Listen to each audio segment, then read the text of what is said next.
There has never been a better time than now to come join the Bellisio Foods team. Bellisio has a new contract in place with plenty of awesome perks for their employees. From increased wages, access to the free health clinic, vacation after 6 months, and much more, Bellisio Foods is committed to putting their employees first. For more information or to apply, visit BellisioFoods.com/careers. Take advantage of these great new employee benefits and join the Bellisio team today. Visit BellisioFoods.com/careers to learn more. We at Orange Crush have many things to be thankful for, including everyone who makes Orange Crush a part of their day. To show our thanks, Orange Crush, WKOV, and participating Save-A-Lot locations will be giving away Thanksgiving turkeys to dozens of winners because even though Thanksgiving celebrations still might look different this year, we know Thanksgiving favorites will still be a part of your plan. Visit GJPepsiContest.com/turkey to find out where you can enter to win now through November 18th. No purchase is necessary. See official rules for details.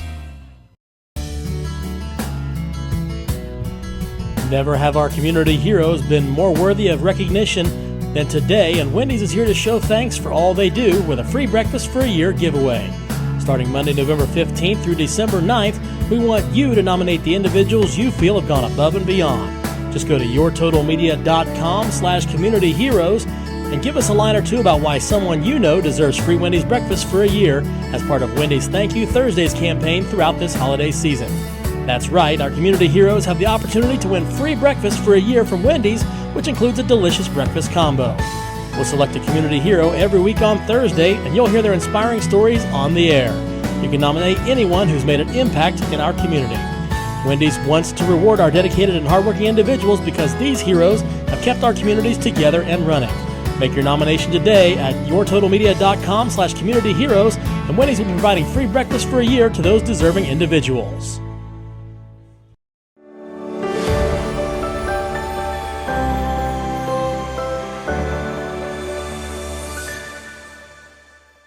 Well, happy Friday, everyone, and welcome to another edition of the morning show right here on Main Street TV. And in our new location, here we are, still working out a few kinks, but that's all right because we are so happy to have one of our friends from Holzer here. Welcome. Thank you. Yes, of course. And we always love our guests from Holzer, so this is good. Miss Marla's here, and we can't ever get her to get on the camera. Why not? You did once. That's enough. We did once, and then now she just runs. I don't know. You should run. It must be so scary. You should run a back by popular demand campaign. If y'all want to see Marla, give us a shout out on Facebook and let us know, and then we'll shame her into it. But no, first off, introduce yourself. Tell everyone a little bit about yourself. My name is Dr. Glenn Fisher. I am the medical director of the Wound Care Centers at Holzer Medical Center in Jackson and Gallipolis. I have been doing wound care full-time now for the last 2 to 3 years, and for a total of 9 years before that total. And prior to that, I guess I still am. I was in family practice for a lot of years. We won't go into that. Listen, you don't know this, but we always say a few years. We say a few years. A few years ago, well, I was for a few years. A few years gets thrown around a lot here. Yes. It just sounds way better than the truth. Yes, it does sometimes. No. Well, welcome, Dr. Fisher. And so today we're going to talk about, you have an extensive career in a whole lot of things, but we're going to talk about the fact that it's Diabetes Awareness Month here. Yep. And unfortunately, wound care and diabetes kind of go hand in hand, correct? Yes, they do. We deal with multiple patients on a weekly basis who have diabetic foot ulcers. It's directly related to the fact that they've been diabetic for years, typically. Most of the time when people are beginning to develop symptoms in their feet, such as the neuropathy and the other skin changes that occur, they've been diabetic for a number of years. Now, how quickly that happens really depends on how well their sugar's controlled most of the time. Mm-hmm. It's not always that way, but it's from a primary care perspective, sugar control is so critical to keep the complications of diabetes, whether it's eye disease or kidney disease or neuropathy, foot disease. All of that is contingent on folks taking care of their sugar as best they can. Absolutely. And Is diabetes prevalent in our area? Is there a reason for that, or is more people suffer than what you think? It seems to be more commonplace here in the rural foothills of the Appalachians than other areas. A lot of it can be attributed to diet. A lot of it can be attributed to lack of consistent, ongoing exercise and overall wellness type things that we can do for ourselves. Okay. Some of it's genetics. So it's hard to sit there and say it's any one thing, but yes, they currently estimate that out of about 340 million people in the country, there are 34 million people, or about 10% nationwide, that have diabetes. Wow, that's a lot. It's a lot. The great thing is, I was talking with one of my really good friends the other day, and he was saying that he's been diabetic for quite some time, and he's having just a struggle with it right now. And as he's getting a little bit older, he said, I've always been able to maintain it, so we're having a little bit of trouble right now. So the struggle is real, but the good news is it can be controlled, and it can be. It's something that you can do something about. Yes, it is. I'm not an endocrinologist, and I'm going to tread lightly here. A lot of what we see in the area is adult onset diabetes, which is more an insulin resistance problem than a complete lack of insulin. But what happens in insulin resistance diabetes or type 2 diabetes is typically the pancreas, which normally is the maker of insulin in our bodies, just gives out after time. It can only go so far. And that's when people, as your friend said, they start to kind of lose control over what was really fairly well controlled before that. And Sure. Fortunately, there are multiple different kinds of insulins available, or insulin-like medications that really do a good job. So all is not lost when that point of it's just not as controlled as it used to be hits. Yes, and that's what he was saying. Oh, I'm finally going to, I think, have to go to insulin, where he's been able to control it by other means up until now. All right, so let's talk about diabetes in our area. You say it is a little more prevalent in the rural Appalachians, which I think we are part of. We're close. Yes. But do you think that is, you mentioned diet, you mentioned exercise, or is it just a genetic thing as well? Are there many factors involved in that? It's a combination of all those things typically. Okay.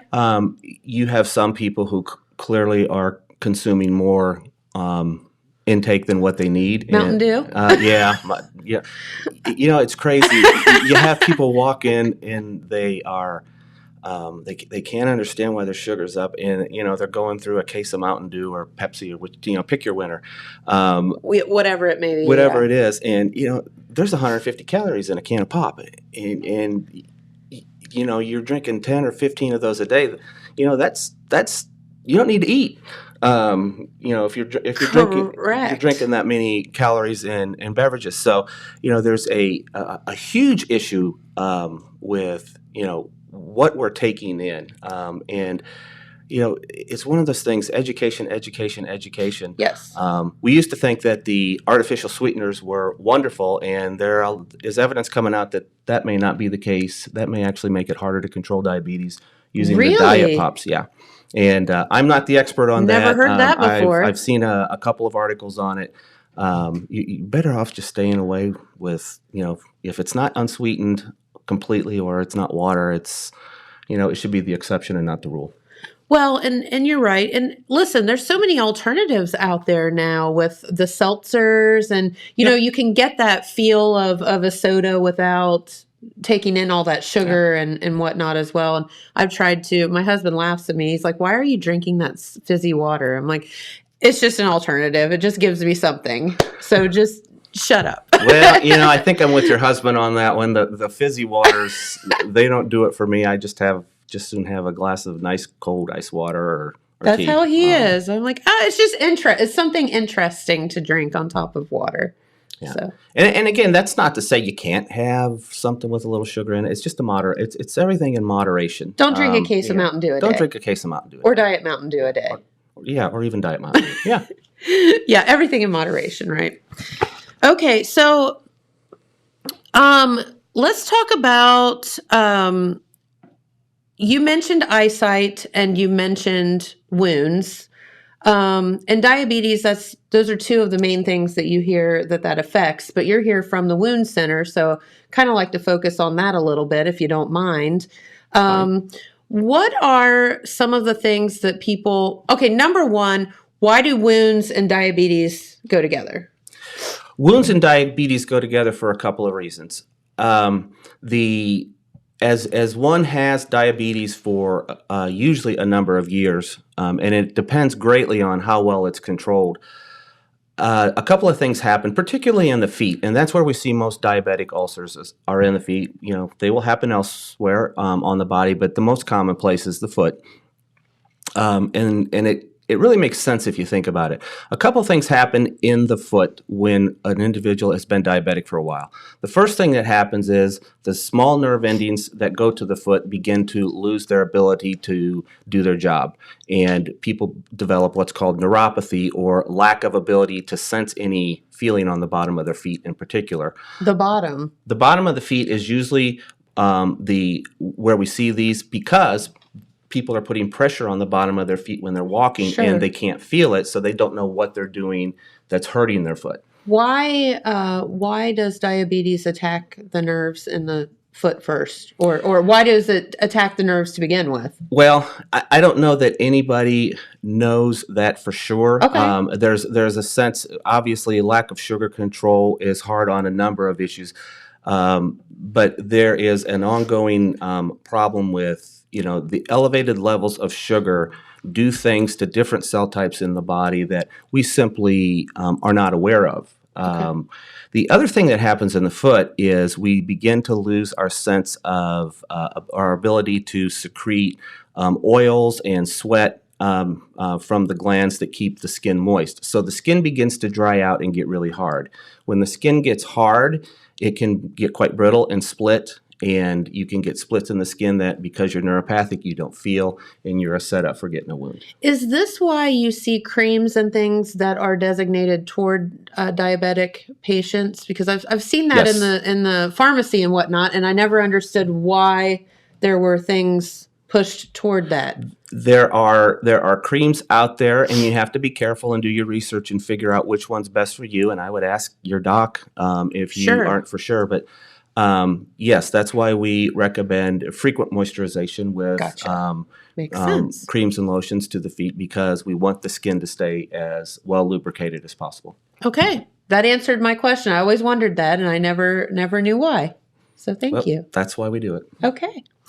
All right, so let's talk about the wound care centers at Holzer for just a moment. And, you are the director, so thank you. Thank you for My pleasure. For heading that up, and I don't think that people realize how much your services are utilized. It's getting busy. We kind of had a bit of COVID messed everybody up with everything, and we kind of had a bit of a setback there. We really pushed to keep our patients coming in because we wanted their wounds to stay healthy. We wanted them to stay healthy. We didn't want them staying at home and getting an infected foot ulcer and winding up in the ER where COVID was rampant. Sure. So we stayed open when a lot of other people were cutting back on their services as an outpatient. We felt it was important to stay open. At the same time, you have individuals who they were afraid to come out. Absolutely. And Totally I get understandable. it. Yeah, I completely get it. And, kudos to those who chose to just stay away from others and try not to get it. But at the same time, we felt like we had to be available to continue to take care of these wounds, because, wounds that aren't being taken care of are eventually going to become a problem. Absolutely. So thank you for that as well. Well, it's our pleasure. We like what we do. We have a good crew at both facilities. You do. And I like to say I found my niche, or niche, whichever one it is. However you would like to however you pronounce want to say it is I found A-okay mine. with us. Yeah, I found mine. Good. And okay, so let's talk for a minute. Say somebody You don't have to be diabetic, obviously, to end up at the wound center, but we were just talking about Diabetes Awareness Month, so that's kind of how we tied both of those in together. But you obviously see all kinds of patients at the wound center. Yes, diabetes is one of our big ones. The other thing that we see a lot of is venous leg ulcers. We see some arterial ulcers, which are also, it's important to just get them dealt with because typically it's another one of them that's not going to get better without intervention. And then the other thing that we do in the wound care centers, which I really like, is we really push our patients to get back to their PCPs and get their feet looked at once a year by their provider. One of the things in conjunction with Diabetes Awareness Month that we're doing is the Take Your Socks Off promotion. Yes. What we're trying to get out as far as education to the public is when you go in to see your doctor or your nurse practitioner, your provider, when you go in to see them, be proactive. Take your shoes and socks off and be sitting in there barefoot waiting for them to come in so that when they come in they have quick access to your feet. They can do that yearly foot exam. There are reasons to look at your feet that go beyond diabetes.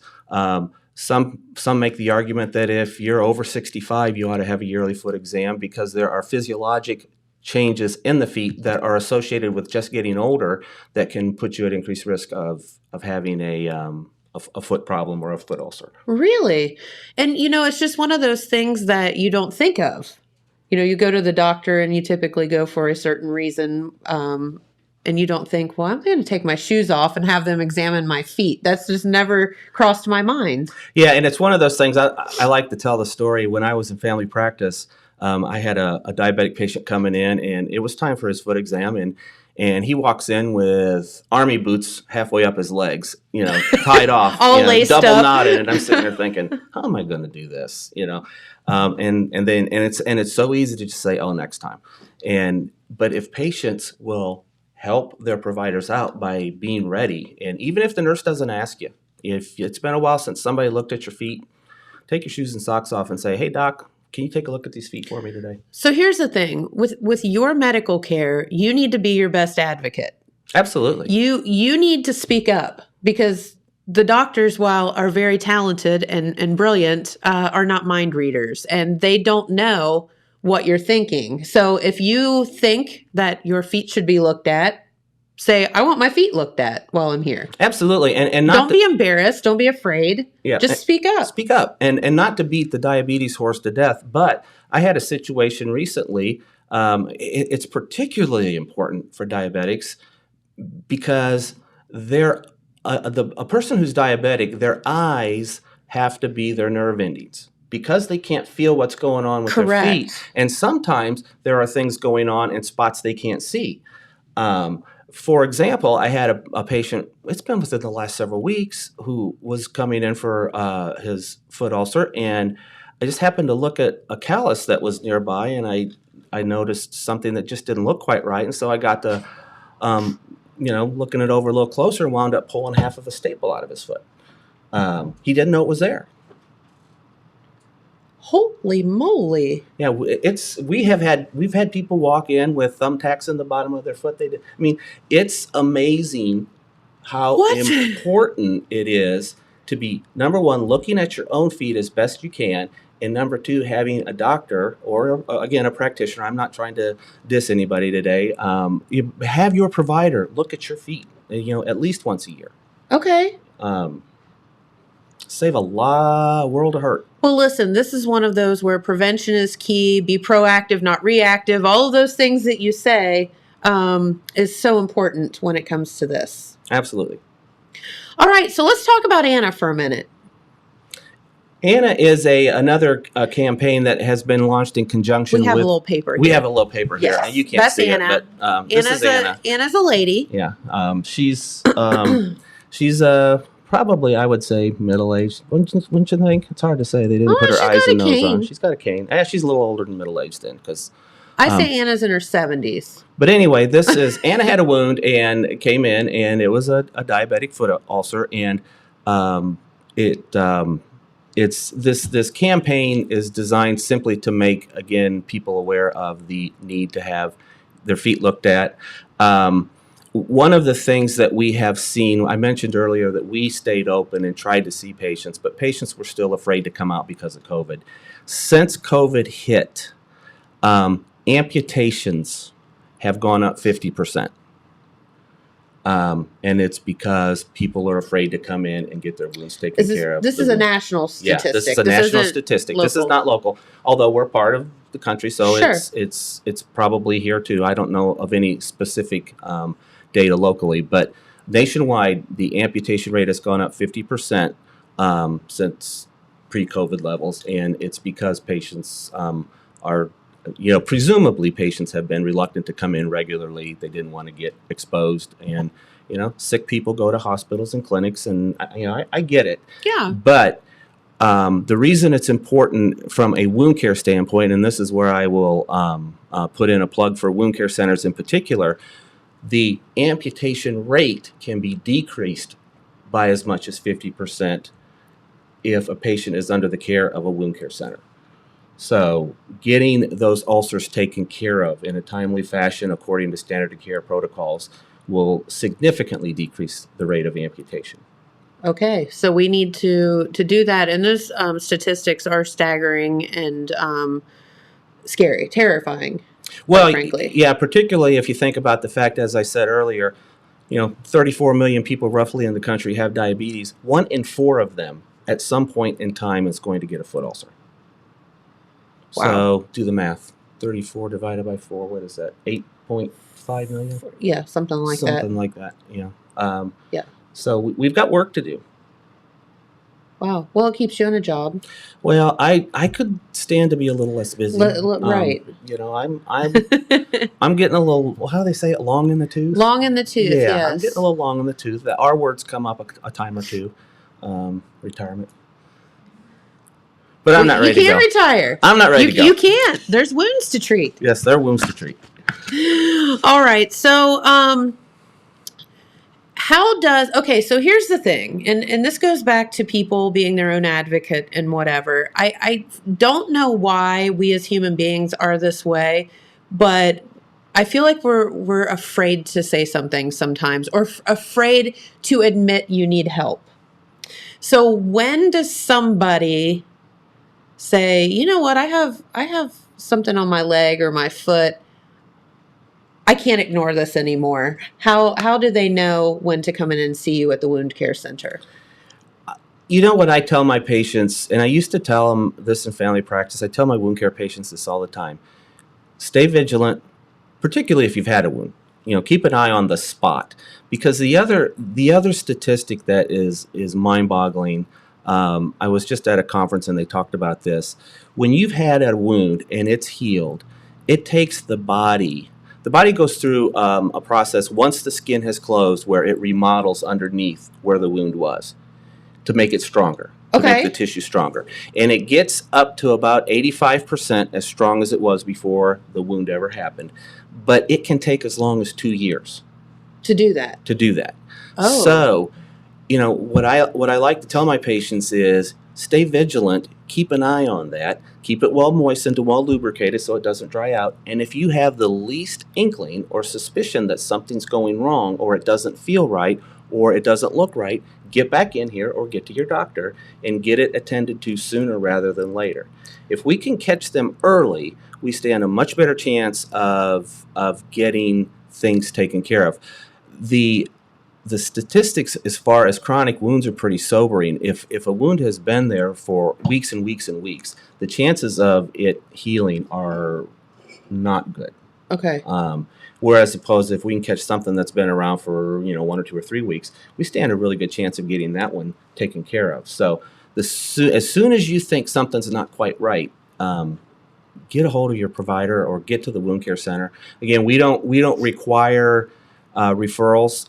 We will see people who self-refer. We work in conjunction with PCPs. We send them notes. We will ask you, if you self-refer, we will ask you who your doctor is so that we can send them notes. We want them involved. Right. And aware. Because there are other things that are going to need to happen. for example, diabetic foot ulcers. Once you've had one of those, most of the time you're a candidate for custom fit diabetic shoes. You know, Oh, if you're not coming back to the wound care center because we've healed your wound, somebody's going to need to take that ball and run with it. So that's why we like for the PCPs, primary care providers, to be involved, and we want them to know what we've done for their patients. okay. So you just mentioned diabetic shoes, and I talked about the creams earlier, but also in the stores, I see diabetic socks and I see diabetic shoes. What makes them special? Um, I'm not the expert on that. We rely a lot on the companies to do the research and let patients know what's good and what's not so good.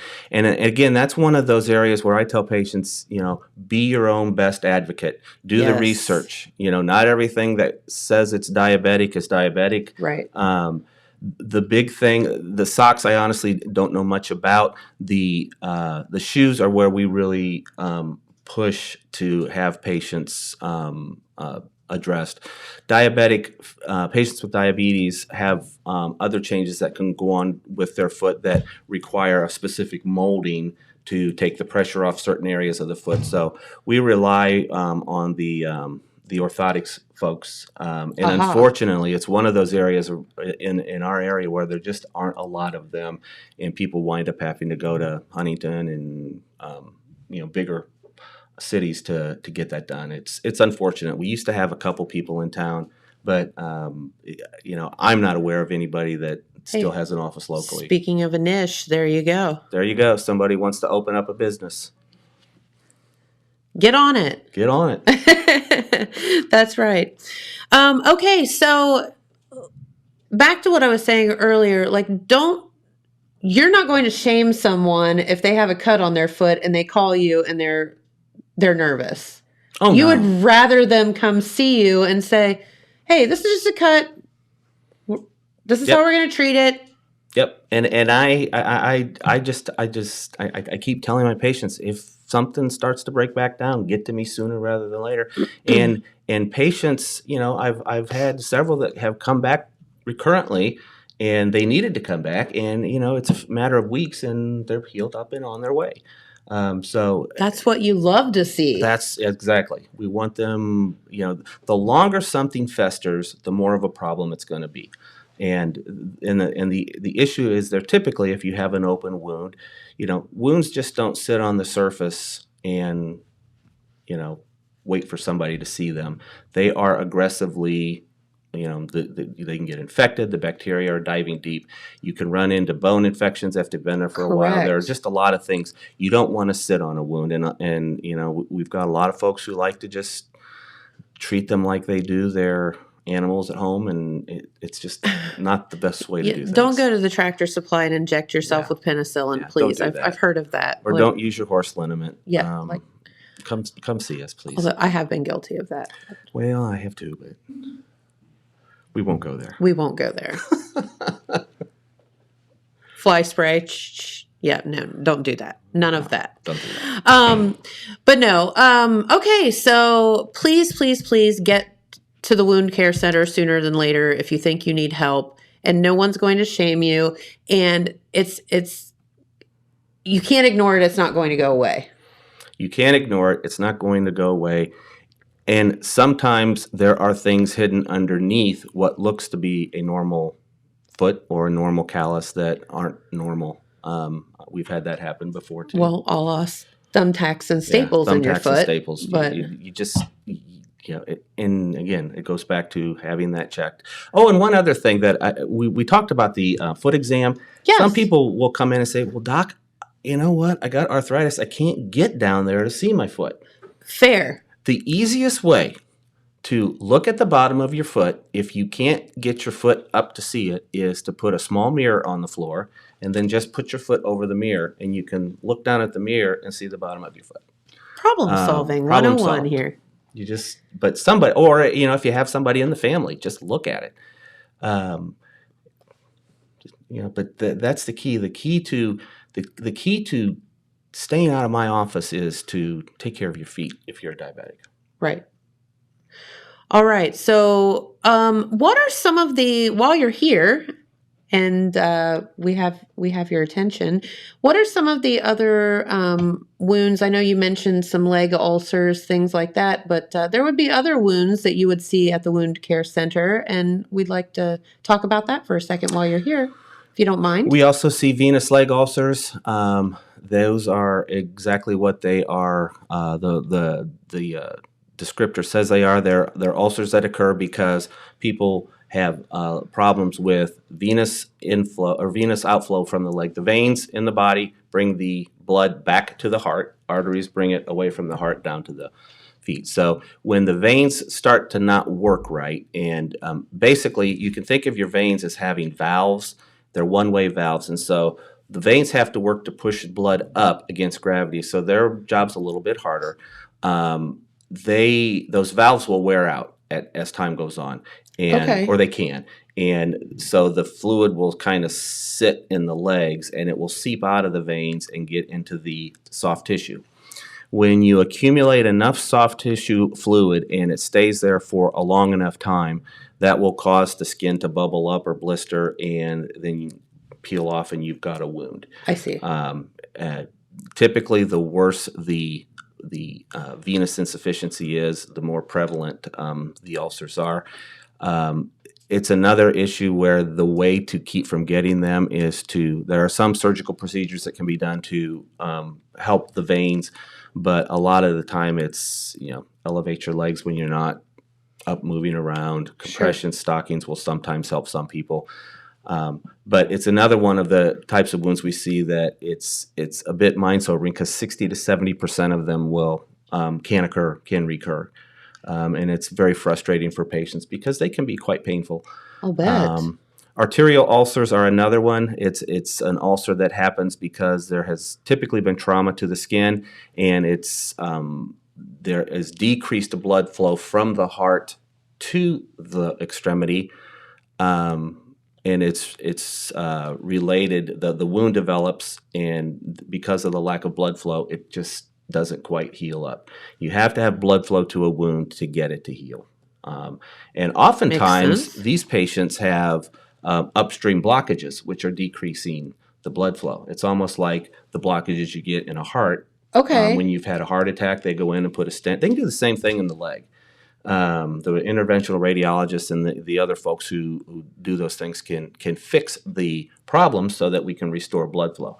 And those will typically heal up. There are some that are related to having had radiation in the past. Mandy, help me out. What else we got? Pressure ulcers. Yes, pressure ulcers. Yeah, we see a lot of those. Like bed sores? Bed sores. Yeah. They're very common. You can get them on the feet. You can get them everywhere. We've talked a lot about the extremities, and the reason we see more wounds in the extremities is simply because it's further away from the heart. The heart has to work harder to get the things that heal wounds, the blood, everything. It's just a further. It's a further path. And that's why we see more of them down there. But we see a lot of pressure ulcers in nursing home patients, assisted living patients who are sitting around or laying in bed all day. Very, very difficult situation to remedy. Because the very cause is the fact that they can't move. Right. Decreased mobility causes them to be, and that's why one of the educational promotions that we've had in the past has been, stay active. If you can't run, walk. If you can't walk, stand. But keep what you have. Keep the function that you have, because as time goes on, if you don't use the function that you have, you're going to lose it. And you get into your 80s and 90s, and you're laying in bed, and then you're getting up and sitting. Your back end is taking a lot of the pressure. 24 hours a day, and that's where we see these. I gotcha. So we want to prevent. All of that, and I think that's kind of the word for the day for sure. All right, what's some advice that you have for our viewers that are out there watching to try to prevent some of this stuff from happening? stay healthy. Don't drink a case of Mountain Dew. Don't drink it. If you're not diabetic, don't get diabetes. Don't don't do it to yourself, please. Yeah, and please don't do it to yourself, because it's a horrible disease, and once you've got it, you just don't want to go there. If you do have it, take good care of yourself. Keep your A1C where your doctor or your practitioner wants it. What is that? We typically say below 7 when you're, Is that blood or is that? It's a blood test. Okay.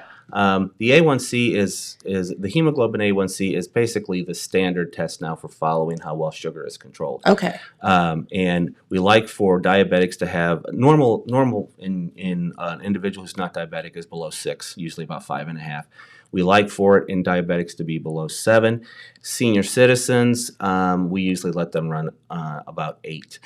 Now, the reason that your sugar control is important in wound care is if you are your sugar's running much above 200 on average, your ability to heal wounds is going to be compromised. Okay. These components that go to a wound to try to heal it get sluggish. They just don't work as well. Mm-hmm. They simply just don't work as well. So when you start to approach the average sugar being 180 to 200, and you have a wound, you are decreasing your ability to heal that wound.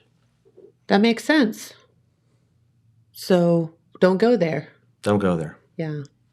Prevention. Oh, and the other thing that's important, they would shoot me if I didn't talk about this. Oh gosh, we don't. One of the things we talked about, we talked about arterial we ulcers. Need you. Yes. Well, thank you. It's nice to be needed, I think. We talked about arterial ulcers. One of the most critical things that we can't overemphasize on arterial ulcers and diabetic foot ulcers and basically any kind of wound is if an individual who has one of these wounds is smoking, you absolutely need to quit. And it's not because we're trying to be mean. And what I like to tell my patients is I'm not going to beat anybody up over smoking. I get it. I dealt with folks who were trying to quit for years when I was a family physician, and it's hard. I get it. It would be one of the hardest things ever to do. Absolutely. Yep. What it does, though, to a wound is when you start to smoke a cigarette and the nicotine and the other components get into your bloodstream, it causes the arteries going to your legs and throughout your body to constrict, meaning if it's this big, it goes down to this big. Okay. And that can last, after smoking a cigarette, that can last for up to 2 hours. So for one cigarette? For one cigarette.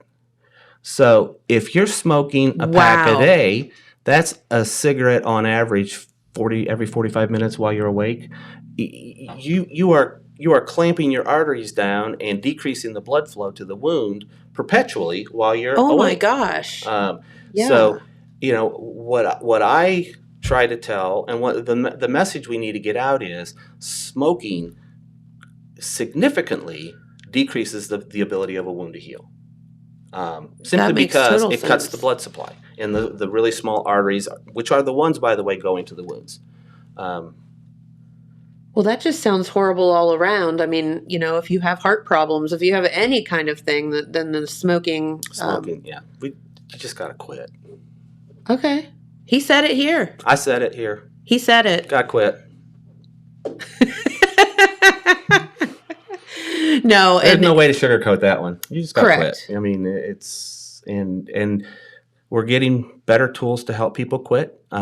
It's not perfect. A lot of it is just, I'm going to do this if it's the last thing I do. You got to have that mindset. Man, it's mind over matter, and it's a rough one because there's physiological and psychological absolutely warfare going on there. Yep. Amongst yourself. And not to mention, people use smoking as a stress reducer. Or right, some people do. And the past couple of years, I don't run into too many people who aren't stressed right now. By the way, so. I would like to hang out with that person. I would like to find them and hang out with them. Mandy is about the only person I know who's not stressed. Right? Wow. She's going The to kill me. daggers just came out. When the camera's off, she's going to kill me. I think you're probably right. No. I'll hear about this one. Yeah, you're going to get it, mister. But no, let's talk about, once again, the locations for Holzer Wound Care. You have 2 locations. Yes, the Jackson facility, which is our maiden facility, it was the one we opened 9 years ago, is right off the ER at the Holzer Medical Center in Jackson. Yes. The Gallipolis facility is on the main campus. It is, what's the name of that? They just changed the name of that hotel. Is it Knights Inn now? No, Travelodge. It's Travelodge. Okay.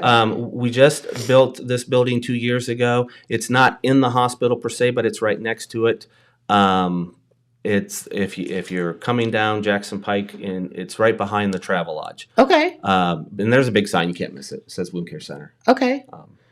Now, if somebody is sitting at home today and they're watching this, and they're thinking, "Man, now I know where I can go get some help." How do they get a hold of you all? Do they need a doctor? You said they don't need a referral. They do not need a referral. We, again, are going to actively pursue working with their provider, whoever that is. We want them to know what's going on because we're fully aware that once the wound heals, there are other issues going on that cause that wound in the first place. And if they don't have one, you can help them find one. We will be happy to find them Sure. a physician or a provider of their choosing. There are several available locally. I think in both Gallipolis and Jackson who are currently taking patients. We'll work with them to get that taken care of. But it's absolutely critical to have follow-up. And we're fully aware of the fact that, we can get the wounds healed most of the time, but we can't follow people day in, day out. That's right. And again, you have to be your own advocate. Absolutely. Your best advocate. Be your own doctor. Speak up if something's going on. Speak up. Be your own advocate. Know when you can't take care of something, and err on the side of caution. Call us. Absolutely. All right. Well, cool. Is there anything else you would like to tell our viewers while you're here? Get your foot exam every year, and if you're diabetic, stay under good control. Watch your feet. Watch your feet. There you go. And don't be afraid to take those shoes and socks off when you go to see your primary care physician because they're not going to be mad and they're not going to think you're weird. And if they do, you need to find a new one. Absolutely. Absolutely. That's just Jennifer speaking. Well, Jennifer, you did good. You should be a doctor. Okay. That sounds good. Our guy's shaking his head. No. Jane's like, no, she really, you don't really know her, and God help anybody that would be her patient. No, I'm just kidding. But thank you, Dr. Fisher, for coming in and all the gang. Oh, there you are. There I am. Look at you up on the screen. There's me. Very, very good. And I am not going to tell you when that picture was taken, but it was not last week. It was how many years ago? A few. Lord have mercy. A few. That was a long time ago. We go with a few here. Well, I'd be lying if I said a few. More than a few. We could go with a couple, but a few sounds a little more believable. Several. Yes, several. Several. There we go. Several. Go several. No, thank you so much for coming in and talking with us today and talking about diabetes awareness and also the Wound Care Center because you have some fantastic people working there as well. They're great. Yes, we do. We have some phenomenal providers. You and I were talking earlier about Hannah. I love my Hannah. She's our nurse practitioner who works in Jackson and Gallipolis both. Yep. You won't go wrong. We've got Dr. Marizon, Dr. Paul, Dr. Kearney and Clark. Yep. Did I get everybody? Yeah, we've got some exceptional providers. You won't go wrong. Absolutely. But by all means, call us or call your family doc or your provider if you have a concern and start the ball rolling. I will tell you, it gets a little hard sometimes to get people in right away over the holidays, and we're now hitting Thanksgiving into Christmas. we don't want you to wait until the second week of January to seek attention if you need something. So please start the ball rolling. Don't wait. Speak up. Speak up. Very, very, very, very simple thing. All right. Well, thank you so much for visiting with us today. It's been my pleasure. Oh, absolutely. We greatly appreciate you, and come back and see us anytime you have something you would like our viewers to know about. We will do that. Very, very good. All right. One other question. What's your favorite thing about working at Holzer? Oh, wow. Stumped him. You know what? I would have to say the staff that I get to work with. Yeah. We've got good people. Yeah. We've got really good people. And it's our wound care staff. It's, in both locations. But even when I, occasionally I'll have to go into the hospital and, do consults and stuff like that. I mean, the people are wonderful. They are. You're right. Wonderful people. You're right. Okay. Well, you heard it here. All right. Well, again, thank you for coming in. Thanks, girls, for being here, even though they won't get on the camera, but that's okay. Next time. Next time. There you go. All right. And James, let's talk for a minute about the video that you have coming up. Yeah. So yesterday, Ohio Secretary of State Frank LaRose came into town and took a tour of the new Jackson County Elections Board. We're fancy here. Yeah, it of course opened back in July, and this general election was the first election that was handled at the new Board of Elections. So, yes. Secretary LaRose came in and took a tour, and we're going to go on that tour with him. All right. Well, let's do it. And thanks, James, because you went and did all that for us. So let's head there.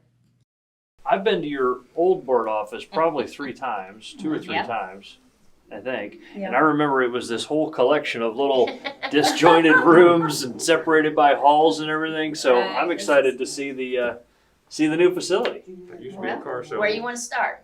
Well, at the beginning. That's a good place to start. No. So this is just kind of our main office. Joanne's in here, and I sit here, and our absentee clerks sit there. Okay. Go ahead. It's important to point out, especially for the members of the press, that everything in elections administration is completely bipartisan. Mm-hmm. My old joke is that it takes 2 people to screw in a light bulb at your Board of Elections. Exactly. And what I mean by that is that you got to have both a Republican and Democrat present for everything. Right. You'll also notice there's 2 locks on most of the doors. Mm-hmm. And it's like those old submarine movies from the 80s where it takes 2 keys to launch a torpedo so nobody can do it by themselves, right? Mm-hmm. It takes 2 keys to get into the rooms where the sensitive equipment is stored at the Board of Elections. So you got to have the Republican key and the Democratic key. And as much as we we work well together. We respect and like one another. That's the sort of keeping each other honest process, right? The Republicans keep an eye on the Democrats keep an eye on the Republicans, and that way we make sure that we continue to run elections that people can trust regardless of their party affiliation. Yeah. So this one is normally locked. This is our machine room. Okay.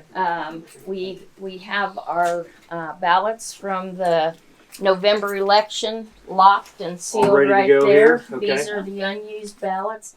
Our poll pads are these are the cases. Our pads are actually in the vault. Okay. This machine here is actually our early voting machine. Mm-hmm. And that's a clear ballot setup, clear ballot, right? Absolutely. Recognize that. Yes. One of the other security measures that people need to know about is these kind of security seals that go on things. Mm-hmm. And they're serial numbered. So if somebody were to break that, then you would know it. Yep. And it's just another way that we make sure that chain of custody is protected, right? There's never a time that Republicans can access the ballots without the Democrats there, or vice versa. And that security seal helps you know if somebody had broken in there, you would know it. Yeah. Just another one of those security measures. And these are your ballots, right? Yes. So from the reason why they're all here ready to go is for the post-election audit. Well, the official canvass, count is and Friday. then the post-election audit. Yes. A lot of talk about audits these days, and unfortunately, it's because too many people have maybe seen too many YouTube videos about things that aren't true. And what we want to emphasize for people is that we always audit the election. I've had people say in the last couple months on social media say, well, we should do an election audit every 4 years. every 4 years. We do it every year. We do it about Every every 4 months, if you think Yes. about it, because we do it in the spring for the primary. If there's a special election in the summer, we do an audit. And certainly when we do the fall general election, there's an audit. Last year, when we did that audit of the 2020 presidential election, we had a 99.98% accuracy rate. 99.98%. And what that means is we count the hard copy paper and we compare it to the electronic record, and it shows us that we have a match of 99.98% accuracy. And the fact that we do it the right way in Ohio is something else to emphasize, because it's not done in some sort of a big carnival atmosphere like you've seen in some of these states, that are a state that tried to do a post-election audit the wrong way. It's done by both Republican and Democratic election officials who have taken an oath and are bound by law to uphold that oath. And they do it in a very organized way. It's not a big made-for-television thing. In fact, we don't usually get a lot of attention on them. We're trying this year to get some more media attention about our post-election audits, because we want people to know that they happen. It's just another reason why, again, whether your favorite candidate wins or loses on election day, you can go to bed confident on election night that it was an honest process. So, what is an election audit? How is that different from a monetary audit, and what does that prove? Because I know you do the official count Sure. to make sure that your counts are accurate and all. So audits in Ohio for elections, the way that we do it is a few weeks after the election, they conduct the official canvass. And then after that, we audit the results. There are two different ways that you can audit election results. One is what's called a risk limiting audit, which is a statistical technique where essentially the closer the race is, right, the more ballots you have to audit. The wider the margin of victory, the fewer audits, the fewer ballots you have to audit. There's also a percentage-based, which is what most boards will. You guys do a percentage-based audit here, where you count a certain percentage of the ballots, you compare it to the electronic record to make sure that you have fidelity. And that's the basic idea of how a post-election audit works, is you're comparing the hard copy paper to the electronic result. It's interesting that, some people said, well, we should get rid of electronic and just do hard copy paper because you can't cheat with that.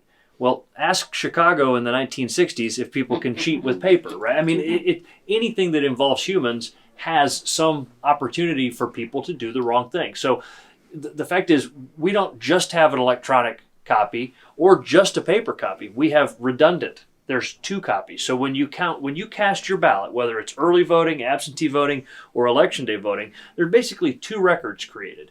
There's actually three. Well, okay. Because we have two electronic sticks Yeah. in each of our cast machines. So two electronic records and one paper record, Yep. right? So you've got the electronic record.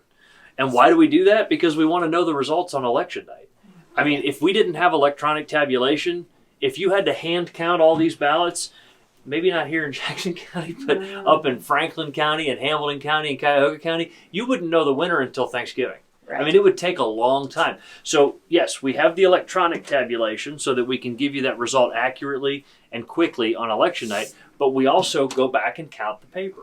And that percentage-based paper audit gives us the ability to confirm for the voters that there was a high level of accuracy. Again, in this case, last year, 99.98%, which is about what we see generally. Some counties, it's 100%. I imagine when you guys do your audits, it's often 100%. There are some cases where very rarely two ballots would get stuck together going through the scanner, and that would cause that 0.02% inaccuracy rate or whatever else. Again, a thing that rarely happens. So is that a hand count then? Yeah. Oh, always with Yeah. everything on the audit. Okay. Yes, absolutely. And that's the point of the audit, is that it gives us the additional check to make sure that it was done correctly. And we're trying to get people to pay attention to the fact that we do these audits, because it doesn't often get a lot of coverage. And I don't fault you guys in the press for this. It's not a particularly interesting news story to run a headline that says Board of Elections doesn't screw anything up today, right? I mean, it's, and that's what often is the result of the audits that we do. It shows that nothing went wrong in the election. It's kind of like the dog bites man versus man bites dog story, right? Where what we're trying to do this year, and why I'm going to travel around to 6 or 8 different boards of elections when they do their post-election audits, is that we're going to try to get the press to come in and show that this is a normal part of doing elections in Ohio, that elections don't end on election day. In fact, it takes weeks after the election before you certify the result and then do the post-election audit. And so those are things that we want to sort of shine a light on so people know that they can trust their elections. So show us the computer you use for ballot design, show us the scanner, and then show us the SOS computer that you use to upload This results. is the ballot design. Okay. This is Clear Design. We have a regular one, but we use the laptops. Okay. And this is the admin, which Okay. allows me to put the election in there so it can be tabulated. And then this is for the scan station. Okay. We scan all of our ballots in here, and he has a name. Okay. This is Duke. Is this Duke was John Wayne thing, or is Nope. it okay? Duke. Yeah. Duke was one of our board members Okay. who has passed away, Gotcha. and all we ever heard from him was we need a high-speed scanner. We need a high-speed scanner. There you go. So when we got our high-speed scanner, we named him Duke. There you go. And that's That's for Duke specifically- Roads. You guys probably use that for processing your absentee votes. Absentee ballots and absentee ballots and things that come in the provisionals. We also Gotcha. So scan. it's important for people to know there's a lot of mythology around elections, unfortunately. There's this old conspiracy or myth that they say they only count the absentee ballots if the results are close. No. Hogwash. Nonsense. No. Never been in hundreds of years of our state's history, that's never been true. Right. The first ballots counted, generally, are those absentee ballots because Absentee they're here, ballots and they're all ready to go and all of that. So when you start getting results, say you get results at 8:30 or 9 on election night, it's those early votes Yes. that are coming in. It's the first ballots that are counted. Yeah. Everything that's in our office on election night Yep. that does not come from the polls Yep. is scanned or uploaded, one of the two from a stick. Good.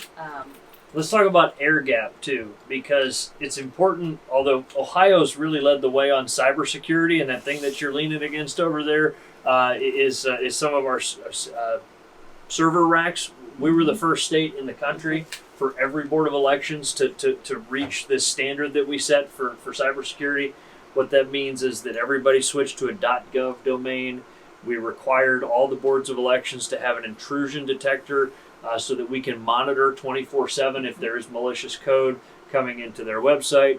Everybody had to go to do background checks, and myself included. We all kind of led by example on that, as well as the training that we have to take to make sure that we're protecting the internet connected stuff, which is of course the website, the voter registration system, and all that. There are those aspects which are connected to the internet, but nothing that ever touches a ballot is ever connected to the internet. So Correct. the voting machines, the scanner, the tabulation machine, anything that touches a ballot has to be strictly air gapped, meaning the only thing it's plugged into effectively is the wall, right? And so all of this stuff over here, right, can't be connected to the internet. Now, when you go to report results on election night to the Secretary of State's office, would you show us how you transfer that from the computer over here where you tabulate over to the SOS computer where you report? We pull all of our election information off of here and put it on a flash drive that is only used one time. That's provided by Provided by the Secretary of State's office. and it's And sealed we in have a package. Yep. and- We have to put a label on it, what time it was uploaded, and all of that stuff. We take it over here to our Secretary of State's equipment and plug it into here and upload it to the state. So it can be checked at any time. If it's here, it's what we've got here. And we have backup of a flash drive that is uploaded, and we have the hard copy pretty much in the computer here. So it's never transferred over the internet directly from our voting machines. So a lot of people, it's funny, it's because we're so used to getting results so quick on election night, they just assume that voting machines must be connected to the internet. How else would you get it so quick? Well, it's because of the quick work of our boards of elections. When those polls close at 7:30, they've got to pack that stuff up. They get in a car, Republican and Democrat, together in the car because everything's always together. They bring their stuff down to the Board of Elections. It comes in here and gets tabulated. So they're starting to upload results to us by 8:30, Yeah, pretty well. and then again at 9:30, and then again at 10:30, and so throughout the night they're starting to get that stuff gathered up, processed. But again, none of this is connected to the internet. Right. By law, it cannot be connected to the internet. This stuff, of course, is connected to the internet. This is the air gap, right? And this is basically what that means. No internet, internet. And so when they load the results at 8:30 and again at 9:30 and then again at 10:30 and bring them over here to send them to us electronically in Columbus so that we can share them with the world, because when you see them on cable news and all across the world or whatever else, it's coming from our feed. It can only go upstream and not downstream. So that thumb drive, that USB drive that they use here, can only be used once, because once it's connected to an internet connected machine over here, it could be dirty, right? Yes. And so that way it could never go back here because this stuff is all clean. And so and this exists at every board of elections. Of course, at the big city board of elections, it's a dozen of these type of workstations. But again, this is what we do in all 88 counties to protect the process. Actually, Ohio sets the standard. I was in D.C. yesterday to speak at the U.S. Capitol with a group of members of Congress, and they had myself and the Florida Secretary of State come. It should be no surprise that two states that are really good at running elections are the two states that have been in the national spotlight for 20 years now. It's Ohio and Florida. And in some ways, 15 years ago, we learned the hard way. But now Ohio's really good at this, and we set the example for every other state. Not every other state has the same safety protocols that we have, although that principle that voting machines are never connected to the internet is something that all states understand that principle. Is it a federal law? It's not a federal law. So It is a states have to best- set their own law then. It's a best practice, right? Yeah. You guys may have heard me make this joke at the election officials conference. Elections officials are like figure skaters. What I mean by that is if we all watch the Winter Olympics, you'll see the figure skaters, and they're so good at what they do that you think, well, I could do that. That looks easy, right? If somebody's really good at what they do, they make it look easy. And our elections officials make this work look easy, but it isn't easy. It's a lot of work that goes into it. When people see results instantaneously on election night, the assumption is, well, this all must be connected to the internet.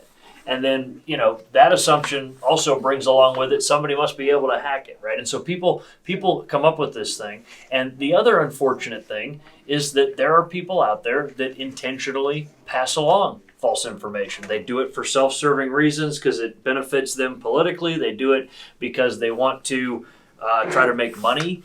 There's a whole lot of reasons why people, pass along false information on the internet. And so as a result of all of that, too many Ohioans, too many Americans have started to believe that stuff. Now, in my opinion, there are things that we ought to be concerned about with the elections process. We ought to be concerned about last-minute lawsuits that get filed in the month of September, right before the election. We ought to be concerned about the federal government trying to, mandate how elections are run. Those are all things that deeply concern me. But these fantasies about internet-connected voting machines and polynomial algorithms and all these other things that people come up with are just nonsense. And this is also the reason why we've worked so hard to encourage people to be poll workers. The reason why I've told the Board of Elections in every county to have 125% of their need for poll workers. So if your county needs 100 poll workers, we told them don't stop at 100, train 125. So that you have a backup force, you have a reserve force ready to go. And because at 6 a.m. on Tuesday morning, it's too late to train people. You got to have people trained and ready to go. But the other benefit of training extra poll workers is that you're creating an army of people around the state that actually understand how elections work. Last year, we had 56,000 poll workers. Now think about that, 56,000 people. 56,000, that's like half of Ohio Stadium on a Saturday for the Buckeyes.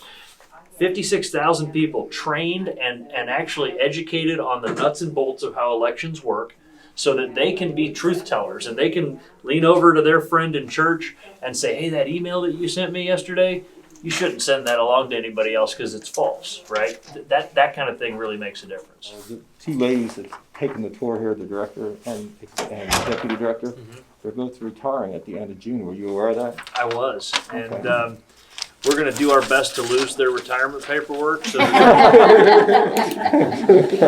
no, listen, everybody deserves to hit that point in their career at some time, and then to enjoy the fruits of their labor and go on to whatever's next. These are two young ladies. I'm sure they've got a lot of great other plans after their life as an elections administrator.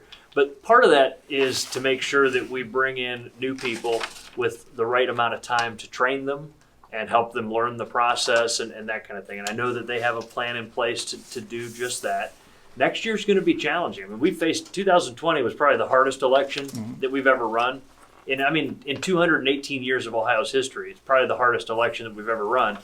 But it also ended up being the most successful election Ohio's ever had, with massive participation, record-setting participation, record number of poll workers, record low number of provisional ballots, record high number of absentee ballots returned, and all those kind of every metric you can look at. So this team that has been through the 2020 cycle has a lot of knowledge to pass on. And so getting that next generation of elections officials in here early, a couple months in advance to train, is going to be important. And I suspect, given how passionate these folks are about running elections, that they'll just be a phone call away when the new team has a question about, well, how do you do this or how do you do that? And that's the kind of commitment that I know that elections officials bring to the work that they do. I always say I love serving as Ohio's chief elections officer, but I don't run elections. I don't run a single election. I don't set up voting machines. I don't train poll workers. I don't tabulate the results on election night. I don't pass out the I voted stickers. It's the boards of elections in 88 counties that do that. 2 Republicans and 2 Democrats on every county board of elections. They will make the decision about how to best staff their office, how to equip their team to be successful.